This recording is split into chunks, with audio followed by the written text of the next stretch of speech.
Hello and welcome back to the Pretty Serious Bike Racing Podcast.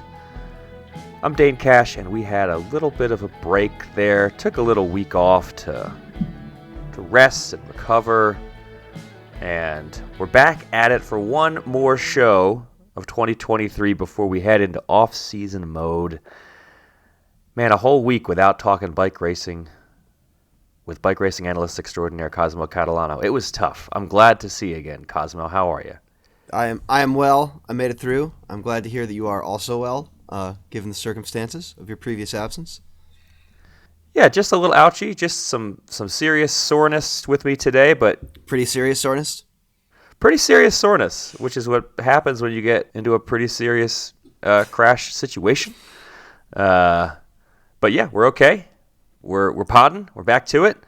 And not only am I excited to talk to bike racing analyst extraordinaire Cosmo Catalano, I am also extremely excited to talk to former and future road pro Ruth Edwards, who has finally been announced as a arrival at Human Powered Health next year. Ruth, congrats. Welcome back to the show. Can't wait to see you racing on the road again. Yeah, thank you. You know, I was just talking about bike racing all year with you guys. I just missed it so much, had to go back.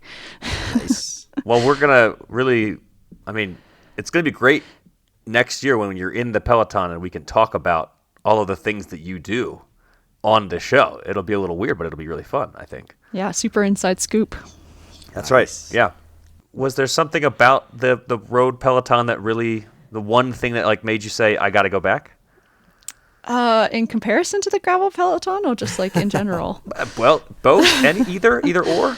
I think I just realized that when I stopped in 21 that I just needed to be home. I needed to reset. I've been really uninjured my whole career as a cyclist, which is not a complaint. It's really great, but I just really needed a rest, I think. And when I was still racing gravel, I was motivated to ride my bike. I wanted to be doing it, but the more competitive I try to feel, the more I realized that it just wasn't what I love. And it just felt like kind of a waste of myself to be trying to do a sport that I didn't love as much when there is something that exists like the road Peloton that I do. So I'm not quite sure I answered your question, but the difference for me with gravel and road is that right now in the US we have primarily starts with the men. It's just basically a 7-hour time trial, suffer as much as you can. And I've never been the strongest athlete in a Peloton, but I've always been a good bike racer. And I think if I'm going to race my bike, then I want to race my bike. And that means being in a Peloton with dynamic racing, with attacks and options and something different every day. And for gravel, it feels like the same thing every time you go into a race. For more on your thoughts on the gravel racing scene, by the way, you did write a great story for Escape Collective that people should go check out over at the website. All right, so we have some racing to talk about today that has happened over the past 2 weeks. You say some racing, like it's not, these are World Tour events, Dane.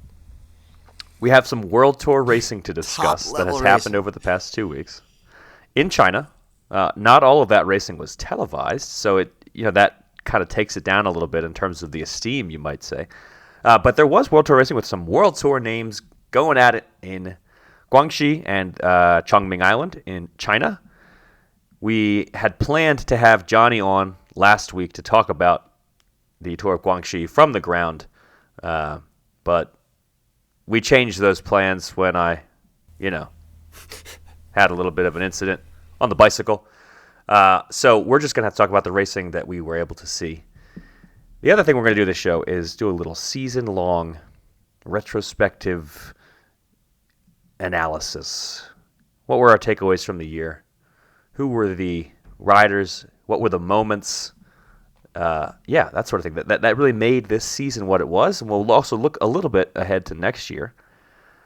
And hopefully leave you with you, dear listeners, that is, with some good reasons to be excited about the 2024 season. So lots to get into here. But before we do, let me just tell you really quickly, for one final time in 2023 before we head into off-season mode, go over to escapecollective.com/join and sign up. Support this podcast, support Placeholders, Geek Warning, Wheel Talk. The Performance Process, which is Ronan's new show. We got lots of things in the works over here at Escape Collective, and we need your support to do those things. Oh, there's a whole website too, by the way. Yeah, we'd love it if you could come be part of our very cool community. escapecollective.com/join. Okay. Cosmo, very briefly, set the scene. What happened at the men's tour of Guangxi this week?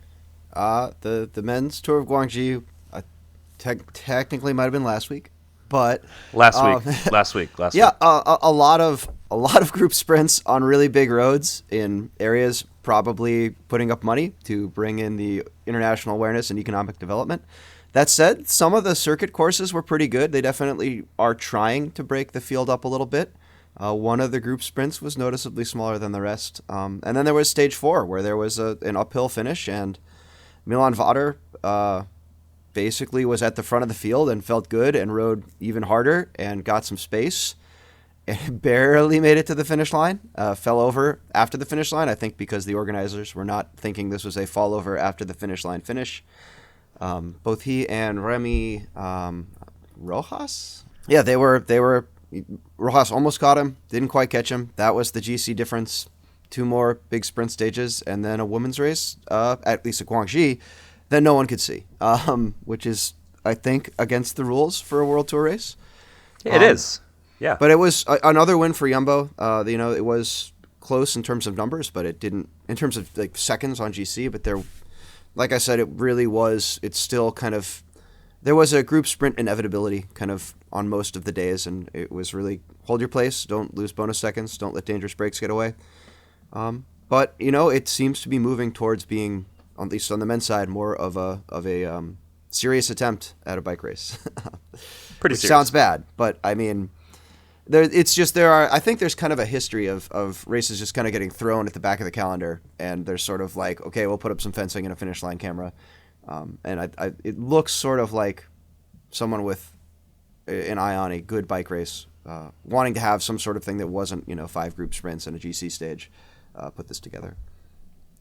So a couple of thoughts. First of all, the Tour of Guangxi is not that old, and they started this race at a pretty challenging time to hold an international sporting event in China. COVID happened very early in the existence of this race as a sort of planned entity. And yeah, as you say, I think this year, if you just look at the start list and in general the race outcome on the men's side at least, what you see is a pretty World Tour caliber stage race at the end of the season. You're not getting all of the big names, but the race saw a number of very talented sprinters taking the sprint stages. This was not, the 4th tier guys. Olav Koy is a very good rider. So yeah, lots to talk about there in terms of this race. I think really stepping up finally on the men's side. On the women's side, no live coverage. Also, there was the Tour of Chongming Island going on at the same time, and we'll get to that in a second. I just kind of want to point that out, that we're going to jump over there after the Tour of Guangxi, because the women had a whole stage race going on as well, also in China, although extremely far away from Guangxi, by the way. I think if you just assume, races in China, easy to get from one place to the other, good time to do it, when you've got another one going on like Quebec and Montreal, how you have an easy transfer. That's just a short bus ride. It's actually like, it's big. It's a long way. Yeah. From one race to the other. Anyway, Guangxi. I was very impressed with the sprinting of Olav Koy, who I think this season has very much entered that conversation of top sprinters. And he has done so generally in smaller races, so it's going to take some time, I think, racing at the higher caliber events, the Grand Tours, before we can really say just how good he is. He has yet to do a Grand Tour in his career, but he has been very consistent getting wins. At the Tour of Britain, as anyone will recall who watched that race, he won 4 straight stages. And that sort of consistency is hard to do for anybody, but particularly for a 22-year-old. He just turned 22, so he was winning. Yeah, actually, he won all of the stages at Britain, and he won one of his 2 stages at Guangxi as a 21-year-old, and then he took another one on his birthday when he turned 22. So that kind of consistency is really hard to achieve. And I was extremely impressed by that.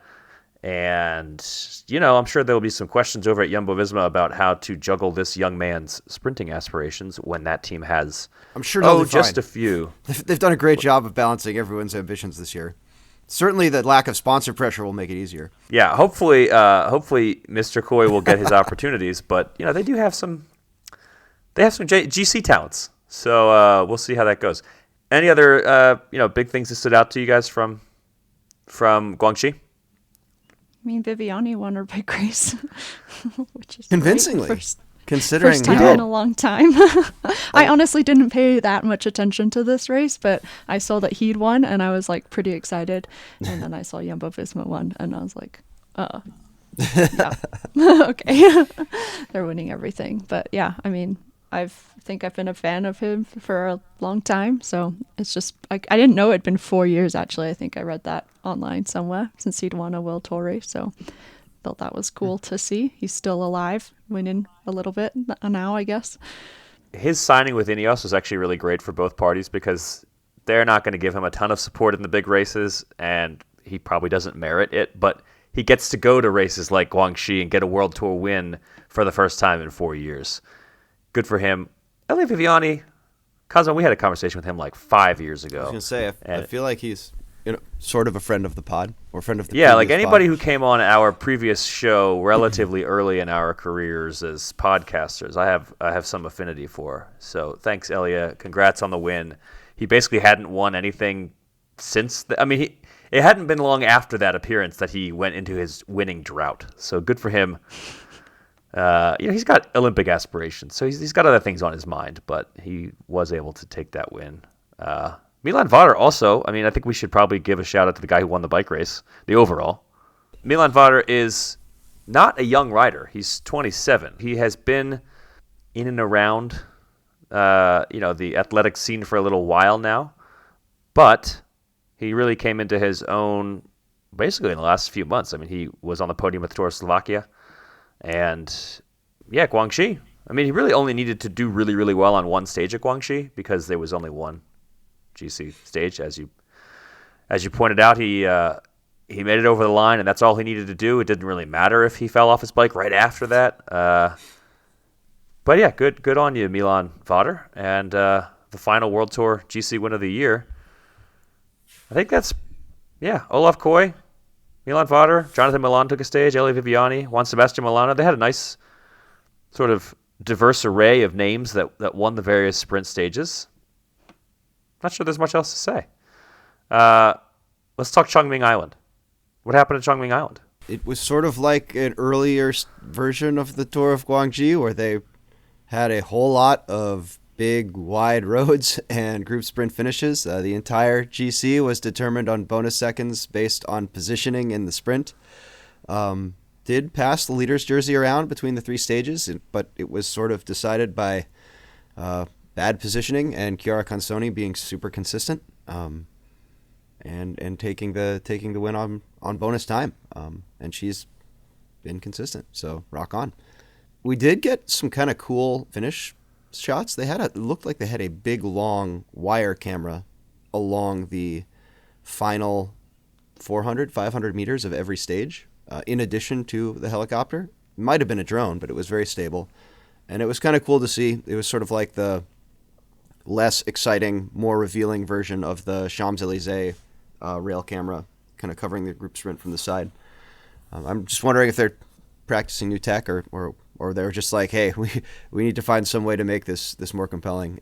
It did seem like some of their traditional finish line shots, especially the straight on camera, were not perfectly aligned. There were some, I think stage one particularly, there was an immediate cut right after the bike throw to another shot that made it also unclear who had won, but they eventually sorted it out. Ruth, I was going to ask if you've done kind of one of these sort of wet behind the ears, brand new races. And is there sort of can you sort of feel the organizers adapting to putting on bike races, or what's it like? I have to think about that for a second. A brand new race. The first thing that's coming to mind was when I did Tour of Britain, I think. And what was the first year it happened? 2013 or 14 maybe. I don't remember, a long time, the first time they did it, but they did such an amazing job. And I think I was so happy just to be back in England that I don't remember it being a bad time. But we didn't have rules like, you know, you have to have TV coverage, or there were a lot less rules in the last 5 years alone. I think the progression in women's cycling has been so massive that it's hard to even compare a new race 10 years ago to now, or even 8 years ago or whatever. And then since then, I'm not sure. Because the biggest, newest ones are like, the Tour de France Femme or something like that. But even I think going back to do the Giro next year is going to feel like a new race, because that race has been a bit poorly run in the past. But it's not been a new race, but it doesn't mean it was run well. It doesn't mean we had TV coverage. It doesn't mean that I didn't spend a night with 6 teammates in one hotel room. Like those things Sounds all lovely. happened despite it being, you know, like a long history race. So We'll have to check it next year when you add more new races to your list. I am actually really curious about what the women's Giro looks like on the inside, following the Tour de France Femme, which seems to be produced as highly as the men's Tour de France. Like the RCS kind of seeing that and being like, you know, we have this Giro thing. We could maybe make that happen here too. Hopefully. yeah, for sure. I'm excited to see it. Yeah. Chiara Consoni, I believe this is her first ever GC win, which, it's nice to have every now and then a stage race that can be won by the riders that aren't exactly stage racing specialists. Yeah, I mean, any other big takeaways from this race? I think cycling should push for narrower roads and sharper corners, at least somewhere near the finish. I think we maybe saw more of it in some of the men's Guangxi stages, but there's just a lot of, just pedal up around the outside and then get back in the group, and it kind of results in these bumper car scenarios. Whereas with an ancient European road from the 1400s with nonsense corners, it's super narrow. Like your position is really determined by bike handling, by pack sense, versus your ability to not crash and pedal really hard and then recover in a short period of time. If they narrow the roads, though, how will we Americans win races? I don't believe we had any U.S. winners at either of these events. However, That's a good point. Yeah. Definitely ancient roaded Paris Tour, there was a U.S. winner. So Good point. Also, Ruth's going to be in the peloton next year, so everything's going to change. all right. All right. Right after Chongming Island, women's World Tour calendar ended at the Tour of Guangxi, which is a one-day race on the women's side. We did not get a chance to watch the race, so there's only so much that we can say about it. But a human-powered health rider won the race. So first of all, congrats, Daria Pikulik, Polish rider, 26 years old. Chiara Consoni was second, so she had a heck of a week in China. Very consistent. And Mia Griffin of Israel Premier Tech Roland took the third spot on the podium. And basically, if you look at her results this season, through September, she had not finished many races. And she's had a bit of a strong turn since then. Good for her, Irish rider, Mia Griffin. But yeah, I mean, what else can we really say? At the fact that it wasn't televised, that shouldn't ever be the big story of the race, but also it needs to be, so that organizers kind of can't just get away with it. It's hard to talk about what you can't see. It's very strange to kind of go back and read old bike race reports from before, even when like the final 30 minutes of a top men's race was televised, and it's like there are reporters talking about the whole previous 6 hours, and it's sort of like you look at the things that you see in the grainy old footage on YouTube, and you look at the things they wrote about the final 30 minutes, and you're like, some of it is debatably not correct, and you kind of have to wonder, like, what happened in that previous time where all we have to go on is, a handful of writers, especially if you only read English, saying what was going on. So yeah, I think it's really critical for bike racing to thrive, to have that footage that everyone can see and have opinions about and learn from. And I don't know, you can't watch what you can't watch. So Yeah, and it's a rule, right? Like that's supposed to have it. And there's a reason why that rule exists, for many of the reasons you just said. Also, a lot of these races well, okay, the races that have traditionally been tacked on late in the season tend to have a lot of UCI involvement. So you would think that they would follow the UCI's rules. Or not. That maybe seems too logical for the UCI. I don't know. Anyway, here we are. Final women's World Tour race. Like, it's cross season. No one's paying attention. It'll be fine. Because everybody's watching cross. I get it. Okay. Yeah. I hope, ideally. All right, that's pretty much the season of races. But we have our overarching thoughts, larger thoughts about the season. So let's shift into that conversation before we kind of close the book on 2023. I asked my co-hosts here to ruminate on some overarching themes of the year. First of all, most races we try to point out some unheralded riders. Cosmo, who's your unheralded rider of the year? Of the year? Yeah. I have unheralded a lot of people. I mean, there's heralded and there's heralded. I don't know. I feel like I kind of lean towards Nathan Van Hooydonk because I think there were a couple of classics where he was the strongest guy for Jumbo and just didn't work out for getting him across the line first. In Russell Kurna, he could have won, and the other people decided to chase him down. But now he has been non-consensually retired from the sport. So it's sort of a bummer to see him not get his payoff win after being on a team that's that has done a really good job, intentionally or otherwise, of spreading wins around among supporting riders. I think particularly their kind of one-day teams or their classic squad has done a better job than their Grand Tour squad of spreading wins around. But I mean, that's that may be as much sentimental as anything, and also he's been pretty heralded too. I kind of maybe see Christine Majerus on the SD Works team, sort of being in a similar boat where she's a really strong rider who's really good at a lot of things.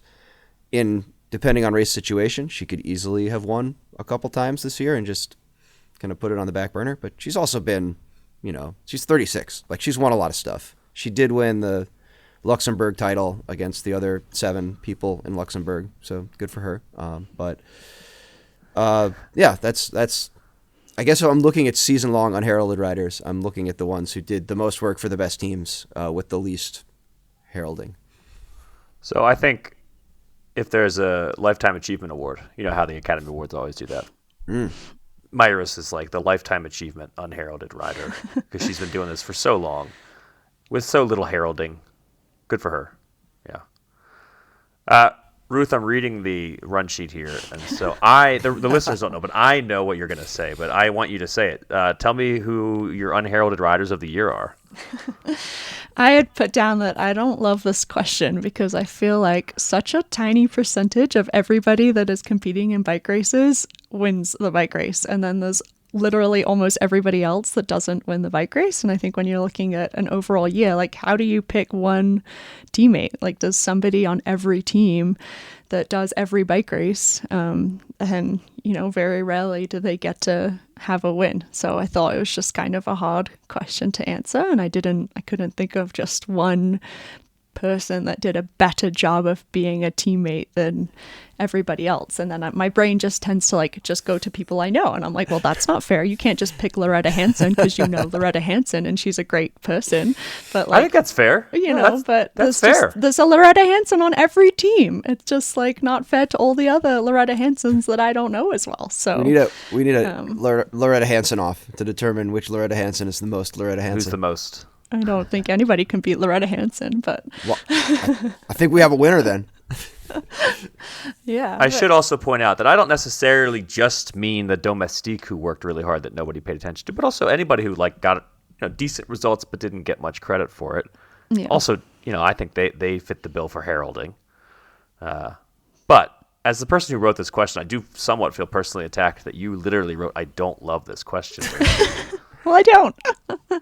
I was sitting there before being like, what do I do? And my husband was like, just say that you don't like the question.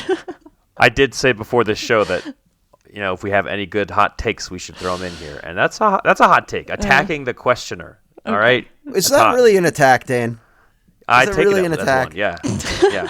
I've I've had a hard week, Cosmo. Come on. Okay, I'm saying I'm playing that card. personally, my own threshold for attack is I don't love your question is well below that. It's just a poke is what that is. A verbal poke. All right, let me get in my shout out. And it's sort of like I was saying, it's not necessarily a teammate or a domestique. It's more of a rider who I think deserves more credit for what he did this season. Carlos Rodriguez of Ineos Grenadiers. Yes, he finished at the top 5 at the Tour de France, and he won a stage there. And I think this team, the Ineos team, the team that won so many Tours de France over the past several years, they put their eggs in the Carlos Rodriguez basket at the Tour, so that's not nothing. And I don't think anybody really talked much about his season. The fact that he's just 22 years old doesn't impress people anymore because that's just what happens now with Tadej Pogacar and so many other young riders. But he was a heck of a consistent climber all year. He was in the top 10 at Lombardy at the end of the year. And I think at just 22 years old, in most other seasons before the rise of Tadej Pogacar and all these young 22, 23-year-olds who are, crushing, we would talk about Carlos Rodriguez's future a lot more than I think was done this year, when instead a lot of the conversation was about what the heck is going on at his team.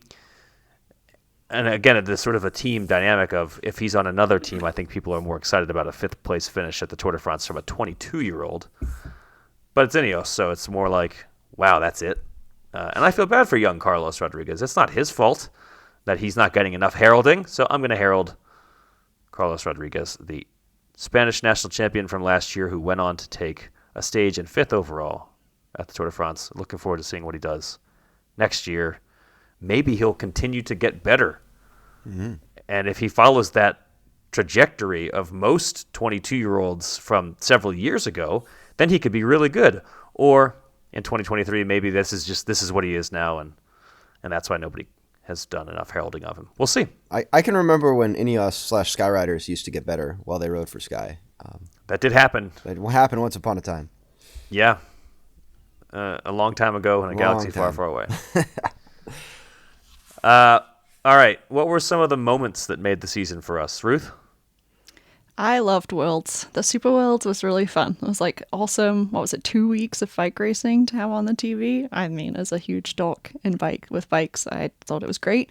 And the road races particularly were amazing. I think both people that won, the men and the women's elite road races, were just like the people that you would expect, but they also did it in a really exciting way. And sometimes we have a world championship that's just kind of like boring. No offense to Remco, but it was kind of boring. And this year was just the races themselves were really exciting. I think the 2 weeks of Worlds was really exciting.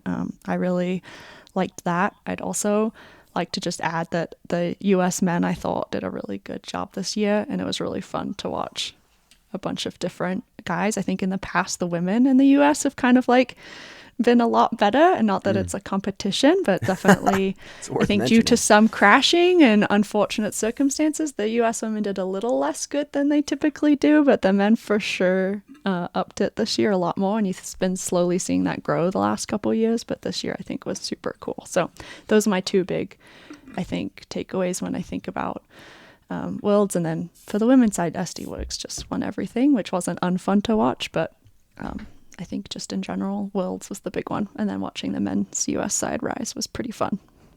I mean, Worlds and SD Works, watching a lot of Kopecky racing against Demi Vollering was great.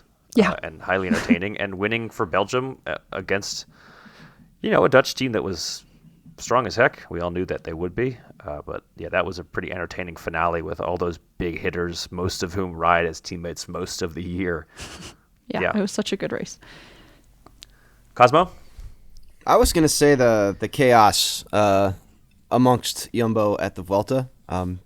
Not that it was... the bike racing was okay, but the kind of drama, the internal team storyline, a lot of that stuff does not happen very often. I think it helped that we had such televisation of it. We had such open commentary on it all over the place. Like there was... It was the sort of thing that, would have merited half a sentence back when. And because we're able to watch this race and watch the whole week, we see like, oh, Sepp Kuss is leading. Well, he'll probably, he'll fall off the pace and one of his teammates will get the lead. And then it's like, wait, he's still in the lead as we're getting into like kind of the important part of the race. And it looks maybe like his teammate is attacking him or at least trying to chase down his other teammate. And none of this makes sense. And the press officer at Jumbo-Visma is tweeting out just random things, and the team is maybe merging with Quick-Step, and who knows who has a job next year. Just that level of drama and speculation and everything kind of layer caked on top of the bike race is hard to come by. I think it's pretty rare. I agree that Worlds was awesome. I thought Super Worlds worked really well. I was super skeptical going in and was...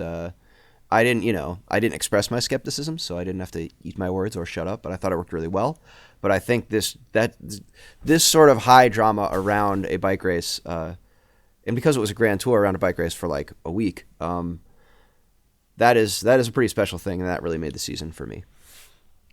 A couple notes here. First of all, I'd never heard anybody say televisation, and I think that's a great word. So if you've just created that word, congrats. That's a good word. You should check the OED, see if it's been published. And we have talked a lot about the television or not of races this show, so it's a good thing that we have this word now.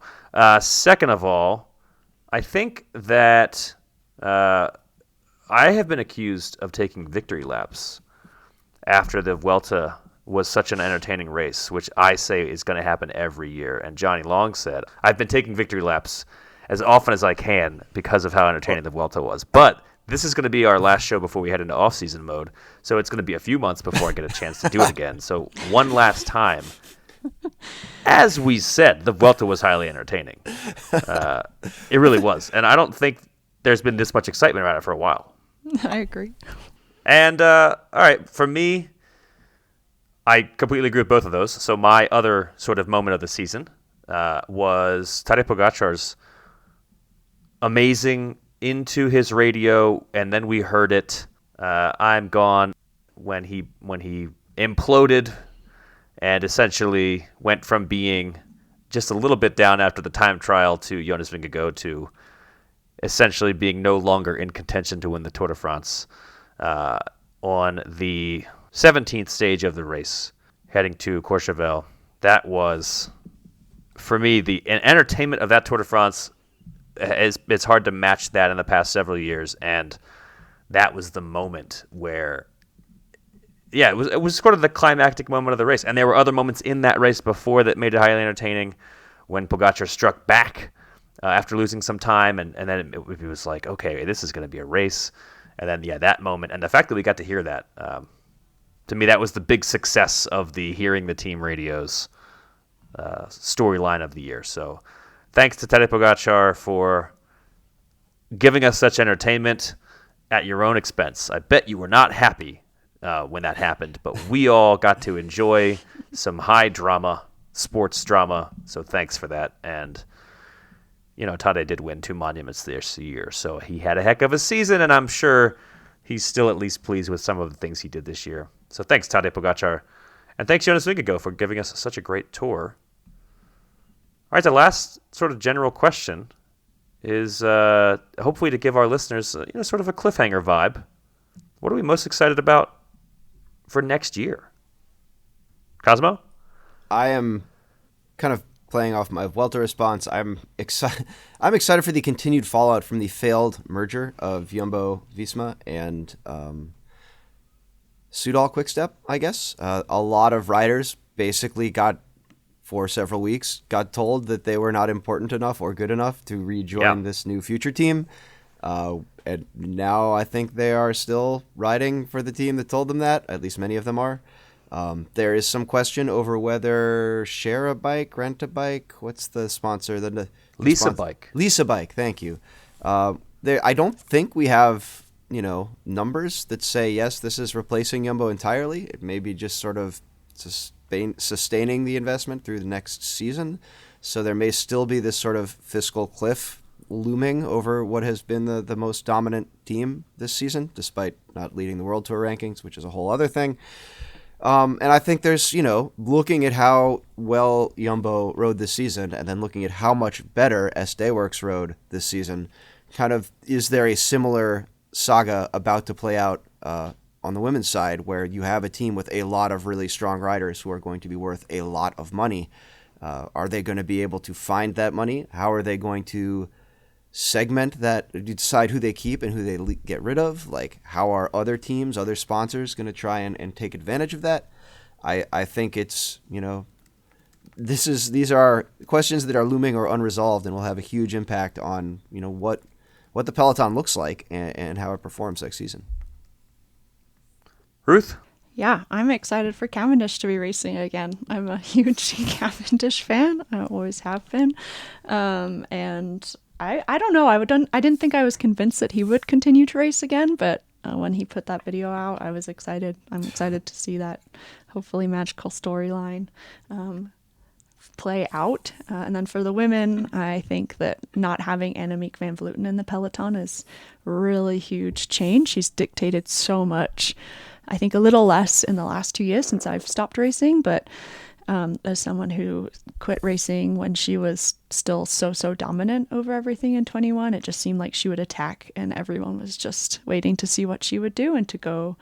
I guess I'll be back racing then now and she won't be there, and I just think it's going to be really exciting to see how that changes, and maybe it won't change as much because she's not been quite as dominant this year, but she still won a lot of bike races and she was still never someone you could forget about and just a huge name, kind of like when Van der Breggen left, right? Like, so much changed, and it's just going to be exciting to see how Movistar race, how Liana Lippert kind of gets to race after not having to be as much of a domestique anymore. So yeah, that primarily on the women's side, I think.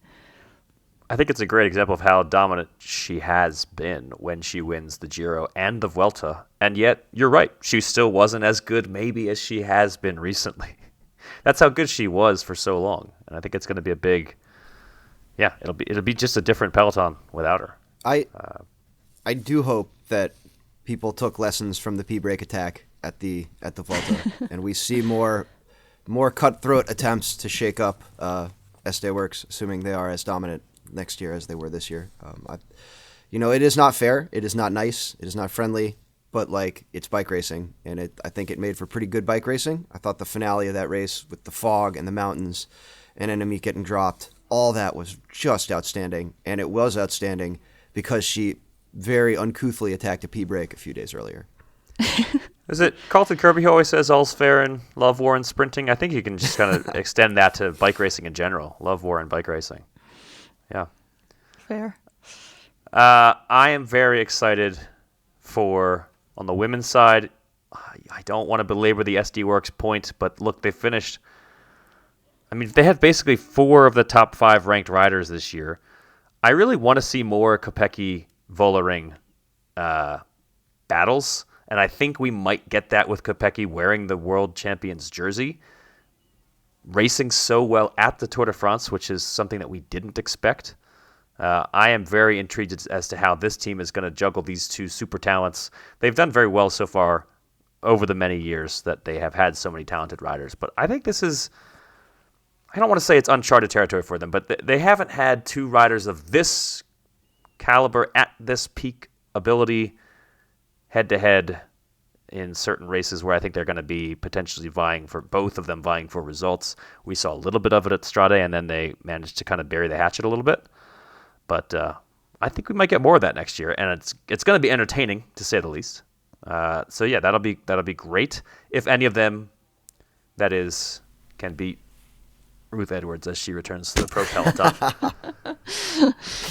On the men's side, I would love to know here in October how Tadej Pogačar is going to bounce back, and maybe if he's going to change anything about his season, if he's just going to keep doing what he's doing and race those one days, even though Jonas Vingegaard is over there just locked in for the Tour de France.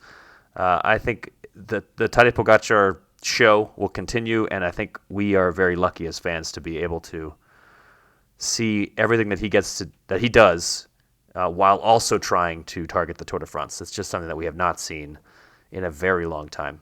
You got a little bit of that from Vincenzo Nibali over the course of his career, but not really the year that he actually won the Tour de France. And other than him, that's just not something you see.